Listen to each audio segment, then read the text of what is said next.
রমজান মাসে বেশি বেশি মার্কেটে যাবেন না এবং স্ত্রী সন্তানদেরকেও বেশি বেশি মার্কেটে যেতে দিবেন না, বরং এই মাসে পর্দা আরো বজায় রাখার চেষ্টা করবেন।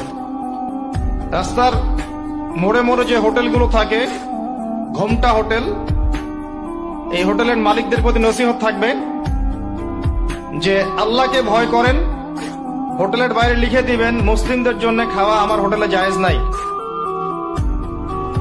এটা করবেন, ঘোমটা না দিয়ে ওখানে লিখে দিবেন যে আপনি মুসলিম হয়ে থাকলে আল্লাহকে ভয় করুন, আমার হোটেলে মুসলমানদের জন্য আলাদা করে খাওয়ার কোনো জায়গা নাই রোজা রাখা অবস্থায়।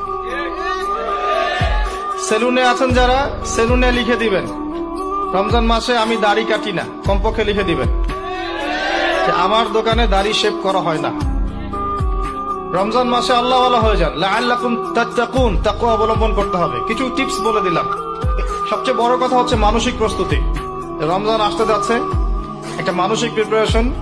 এই রমজানের 30টা দিন আমি প্রত্যেকটা দিনকে কাজে লাগাবো। প্রতিটা দিন আমি কোরআনের কিছু অংশ পড়বো, হাদিস কিছু পড়বো, দুটা কথা মানুষকে দাওয়াত দিব, ইফতার করাবো মানুষকে, সাধ্যমতো দান সাদাকা করব, তারাবির সালাতে হাজির হব, কোরআন খতম দিব। এই কাজগুলো করতে কি সরকার বাধা দিবে? প্রশাসন বাধা দিবে? এগুলো আমাদের হাতে আছে। আল্লাহ পাক আমাদের সবাইকে তৌফিক এনায়েত করুন, আমিন।